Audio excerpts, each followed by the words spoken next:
A segunda reportagem especial sobre os caminhos do lixo mostra uma alternativa para o destino de resíduos orgânicos. Toneladas de restos de alimentos que iriam parar nos aterros são transformadas em adubo.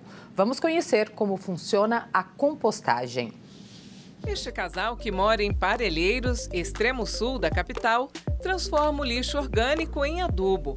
Através de um processo de degradação controlado chamado compostagem, os restos de alimentos são convertidos neste adubo rico em nutrientes para o solo, aproveitado na agricultura e jardinagem. Inicialmente, a ideia não era de um negócio. Surgiu de uma vontade minha de não mandar mais resíduo orgânico para o aterro sanitário. Comecei na brincadeira em casa, fui aumentando, comecei pegando dos amigos, familiares, que foi aumentando. Eu comecei a ir de carro uma vez por semana para o trabalho para poder trazer os resíduos dos colegas de trabalho das suas casas. E quando nós mudamos para o sítio, a proposta era morar, no sítio e viver do sítio. E sair dos empregos que a gente tinha formal no centro da cidade de São Paulo. A gente já vendia o adubo, mas a gente não oferecia o serviço de coleta porta a porta, seja para pessoa física ou jurídica. Hoje, a coleta do lixo orgânico para compostagem funciona por assinatura, feita no site da empresa. Faz um cadastro, fazendo o cadastro a gente já entrega na casa da pessoa ou no comércio os sacos compostáveis. E aí, a partir disso, a gente já marca o melhor dia e horário para fazer essa coleta na casa da pessoa. Depois a gente tem a produção do adubo, de vários produtos que saem desse processo. A gente vende pelo nosso site, também pelas redes sociais. E a gente tem 2 locais de revenda dos nossos produtos, que é o Instituto Chão e o Instituto Feira Livre, que um fica no centro de São Paulo e outro na Vila Madalena. Hoje a Planta Feliz ela atende aí uma escala de 15 toneladas mês. Agora a gente recebeu a licença ambiental da CETESB. A gente vai para uma escala de 10 toneladas dia. Então a gente vai poder ajudar um pouco mais a cidade de São Paulo. Adriano mostra de ponta a ponta como funciona a compostagem. Antes ele busca os resíduos orgânicos em um ponto de coleta na cidade e os traz para o pátio. Os restos de alimentos de origem vegetal e animal são colocados dentro da leira, esta cama de palha que protege o processo, mantendo a umidade. Para evitar a ação de bactérias anaeróbicas que gerariam metano, gás de efeito estufa, os alimentos são misturados com serragem, permitindo a oxigenação. Um adubo é aplicado por cima para acelerar a fermentação. Esse processo, com a oxigenação, com a umidade correta, você vai ter uma temperatura alta, ou seja, essa fermentação ela pode chegar, geralmente ela vai de 65 a 70 graus de temperatura.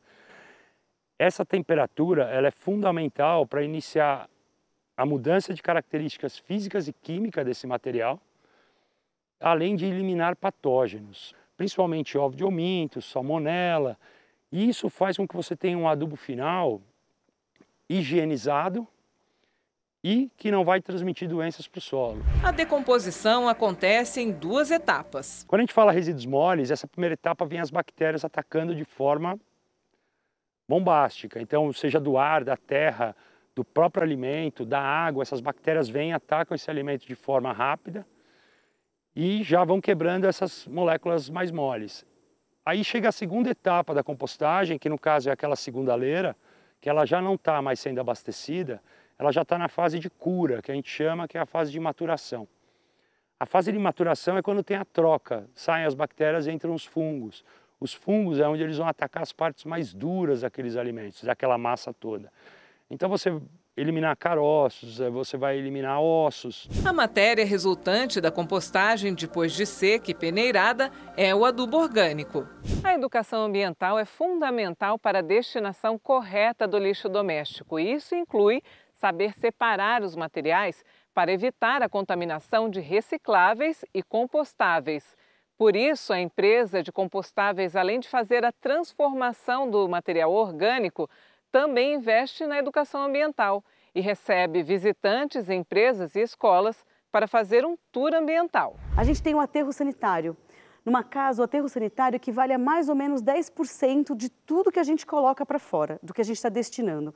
O que iria num aterro sanitário? Papel do banheiro, fio dental plástico, porque ele é plástico, de repente uma fralda ou um absorvente, se você não usar nenhum produto ecológico, 10%. Quando a gente fala do reciclável, a gente está falando em torno de 30%. E esse é bem mais conhecido, né? A gente fala aí do vidro, do papelão, do plástico, da latinha de alumínio. 30%. Aqui deu 40%.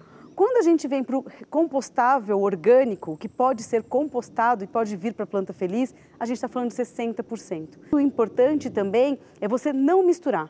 Então aqui no orgânico pode vir o papel, o guardanapo, que normalmente as pessoas jogam no reciclável, né? Ele vem para compostar, né? O feijão, o osso, tudo vem para cá. E aí também, para ajudar a parte do reciclável, é importante que a gente faça a lavagem dos materiais para mandar e assim a cooperativa ter um trabalho muito melhor, não misturando e não mandando sujo o material.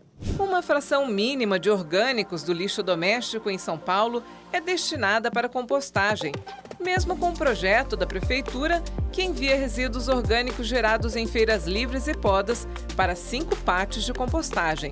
Ampliar essas iniciativas prolongaria a vida útil dos aterros. O aterro sanitário eles já estão se esgotando, né? Isso é uma coisa que pouco se fala, né?